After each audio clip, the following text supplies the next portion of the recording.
नमस्ते।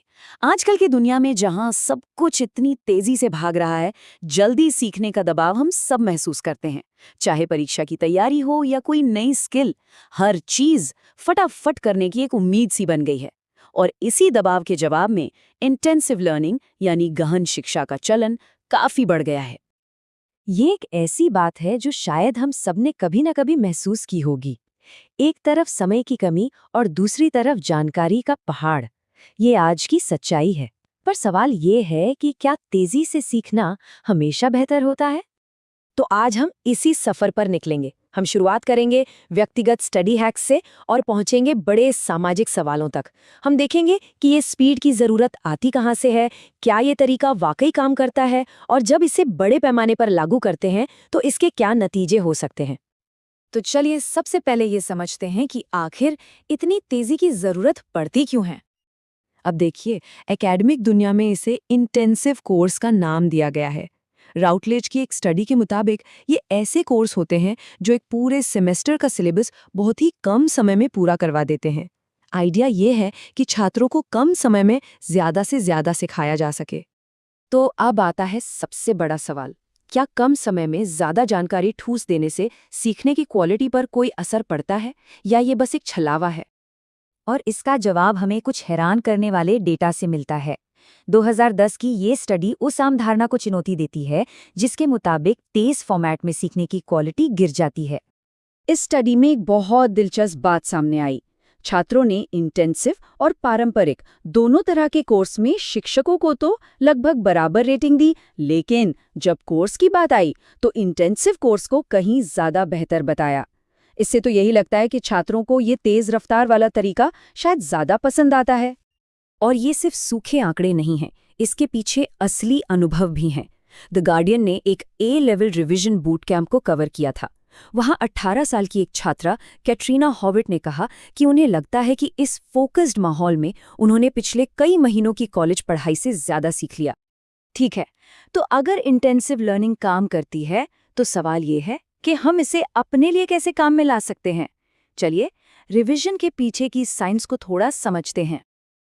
अक्सर हम कुछ ऐसी आदतें अपना लेते हैं जो असल में उतनी कारगर नहीं होती, जैसे नोट्स को बार बार पढ़ना या हाईलाइट करना।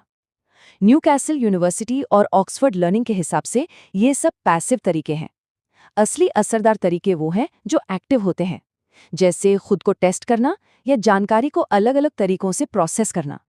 पर ऐसा क्यों है? देखिए, होता क्या है कि पारंपरिक तरीके से नोट्स लेना दिमाग के लिए थोड़ा उबाऊ हो जाता है। इसमें दिमाग का एक ही हिस्सा ज्यादातर इस्तेमाल होता है और ये जानकारी को यादगार बनाने में मदद नहीं करता। तो असरदार रिवीजन की 3 सुनहरे नियम हैं। पहला, रिट्रीवल प्रैक्टिस, मतलब खुद का टेस्ट लेना। दूसरा, स्पेसिंग, यानी पढ़ाई को रटने के बजाय छोटे छोटे हिस्सों में बांटना। और तीसरा, इंटरलीविंग, यानी विषयों को बदलते रहना ताकि दिमाग फ्रेश रहे। इसका एक शानदार उदाहरण है माइंड मैपिंग जैसी तकनीकें। ये डुअल कोडिंग का इस्तेमाल करती हैं, मतलब शब्द और तस्वीरें दोनों का एक साथ इस्तेमाल। इससे दिमाग के ज्यादा हिस्से एक्टिव होते हैं और जानकारी को याद रखना आसान हो जाता है। अब तक हमने बात की कि कैसे कोई अपनी पढ़ाई को बेहतर बना सकता है, लेकिन सोचिए अगर यही रिवीजन का कॉन्सेप्ट किसी एक इंसान के ग्रेड के लिए नहीं बल्कि पूरे समाज के अधिकारों के लिए लागू हो, तब क्या होगा? यही सवाल हमें इस पूरी चर्चा की एक बहुत ही अहम मोड़ पर ले आता है। जब दांव पर सिर्फ नंबर नहीं बल्कि किसी का वोट डालने का हक हो, तो तेजी के मायने पूरी तरह बदल जाते हैं। एक तरफ है अकादमिक रिवीजन और दूसरी तरफ है इलेक्टोरल रोल, यानी मतदाता सूची का रिवीजन।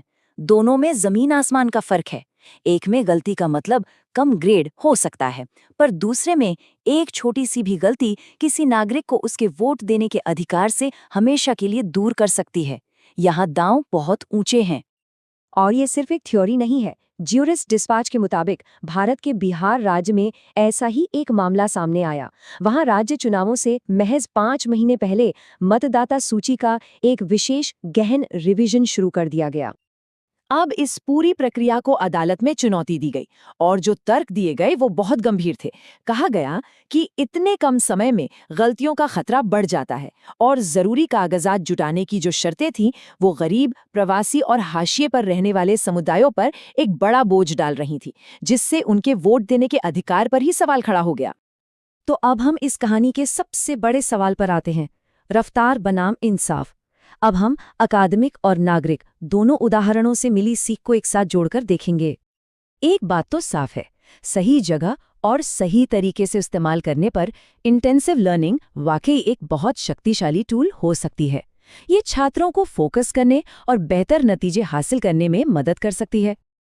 लेकिन यही रफ्तार का सिद्धांत जब हम समाज की बड़ी और पेचीदा चीज़ों पर लागू करते हैं, जैसे कि चुनाव प्रक्रिया, तो इसके नतीजे काफ़ी खतरनाक हो सकते हैं। यहाँ रफ्तार इंसाफ पर भारी पड़ सकती है। और यहीं पर हम एक आखिरी सवाल के साथ इस चर्चा को छोड़ते हैं। ये सवाल सिर्फ पढ़ाई या चुनाव के बारे में नहीं, बल्कि हमारी पूरी दुनिया के बारे में है। जब हम हर चीज़ में रफ्तार मांगते हैं तो इस दौड़ में हम अनजाने में किसे और क्या पीछे छोड़ते जा रहे हैं। ये एक ऐसा सवाल है जिस पर हम सभी को सोचने की ज़रूरत है।